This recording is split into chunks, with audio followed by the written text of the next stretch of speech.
where did this come from at all? There are very few farmers who are herbalists at the same time. For years and years, there was a tradition of herbal remedies in the family, and they had been handed down from father to son and so on. And it wasn't, and when I say handed down from father to son, it wasn't just sort of exclusive to the son. Everybody in the family did it. My mother does it, my sisters do it, and so on. And it's a knowledge of the use of plants. And people, for years they came. The oldest one was a treatment for osteoarthritis. My great-great-grandfather was treating people for that. Lived on a little cottage on the side going up to Tara. And the boss, then afterwards, years afterwards, my father, he picked up an injury and his lower brain cells were destroyed and so on, and he was in Bricken's hospital and he had a year to live. They gave him ether to drink, not to smell it, to try and kill the pain in his head and so on and so forth. He could squeeze the poison out on his fingers, his toenails withered. And at that stage, he left the army, went home, and he started treating himself with the herbal remedies that were there. Remedies that happened there, they were just taken for granted. People would come to our place for a bottle for a chest problem or for kidney problems or whatever it was. And between medicines to drink, to purify his blood, and lotion to apply to help to get rid of the poison, that's what he did. And that he survived, and people saw how bad he was, and saw the way he survived, and survived for years. And that's really what, it was like part and parcel of the place. It was second nature.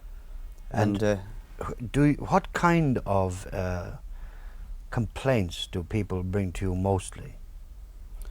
I suppose an awful, so many of them are like stress conditions nowadays. Sort of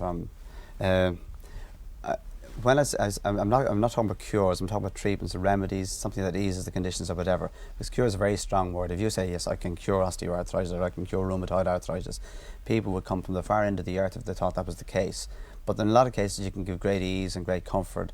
And nowadays, you find you can give remedies that will help, even with modern medicines and so on, that will not interfere in any way with what they're on, but will help and will aid. And it varies from chest conditions to the rheumatoid family and so on. And you never know what it's going to be.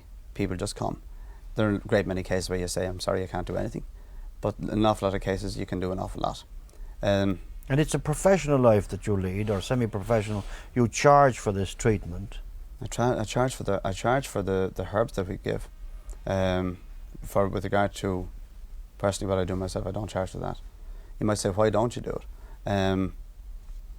Again, it's like an ethic thing. It's a thing that you have yourself. Either you do it or you don't do it. For years, my father, Lord rest him, he paid the men that worked for him out of his own pocket. And it got to the stage that so many people were coming, we just had to grow the herbs. And when you got to grow the herbs or gather the herbs or whatever, there's a process involved there, and it costs money. And there was a time there were 6 of us at home, and the girls gave a hand pulling at herbs, planting out or whatever it was. But they're gone, so people have got to do it. Do you have any formal education in herbs at all, or is it all handed down from? The majority of it is handed down afterwards. Yes, there was some training done, all right, but principally what I inherited, I got from my father. I was faced with a decision. I was a student in Warrenstown in an agricultural college, and the priests and brothers in the college would say to me, look, you want to mind what the tradition that your father has there and so on, and don't lose their cures and so forth. And it was in one ear out the other, David, and it just one night I rang home and the boss answered the phone. I didn't recognise his voice. It was the voice of an elderly man, and I thought it was somebody messing. And then I realised that it was he, and I went back into study, and I thought about it like I never thought about anything in my life before. And suddenly it was like growing up in a hurry. And I went back and I rang him again. I asked Father Cork could I use the phone again. At that stage I had to get permission to use the phone and so on in the colleges. And he said yes. And Daddy answered the phone. I just said, look, I said, I'm not doing exams. I said, I'm coming home. And all he said to me was very good. And I went home and I started with him.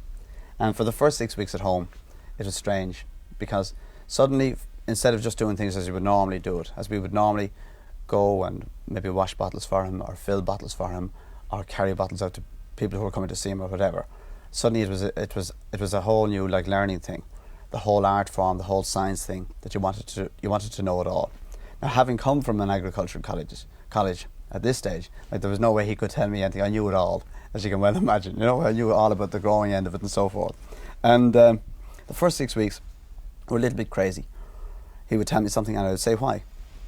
And he would go on again, and when he'd tell me why, I'd say, but really, why again? And he'd say to me, well, look, that's the why. And I'd say, in the name of God, man, if you don't tell me, how am I going to know? And after 6 weeks, being a quick thinker, it dawned on me. He didn't want me to be a parrot. He wanted me to think things out, to read, to study, and that could take you from Leicester to Cambridge to God only knows where. And that's what happened. And suddenly then after that, we had an extraordinary relationship. And he was my father, he was like my pal, but he was my tutor. And I would see people coming to him. And at this stage, it was 1961. And back in 1958, 59, he got a flare-up of the old trouble that he had years ago with a form of Parkinson's disease. And I saw the two words being used: the medicine that he was getting from Dr. Cooney, for the aid that he would get from modern medicine, plus the medicines that he would use, his own medicines that he would use. And I saw how one would complement the other. And you had an extraordinary situation where he could be out of bed maybe 13, 14 times at night, couldn't rest, couldn't settle. And he would come down and he would see people all day and never complain. And I suppose I learnt an awful lot about tolerance, about compassion, about no matter how bad you are yourself, how people are so much worse and so on. And he would see people there all day, and I was working with him, with the people and so on. And quite honestly, he had more sort of faith and trust and belief in me than I had in myself, because I always felt, well, okay, they'll come to him, they won't bother with me at all. And he was right. Of course, that all changed.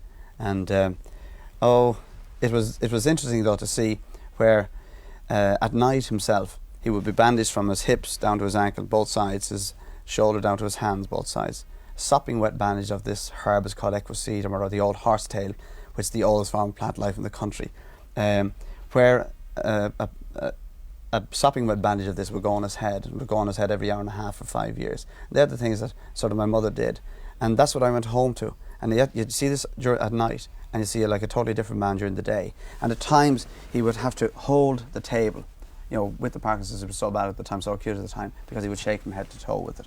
And if you went into him and you said to him, can you do anything for the condition, he'd tell you no. But yet we saw that with the mixture of the two, with what Dr. Cooney gave us said, and with his own things, how so much was done.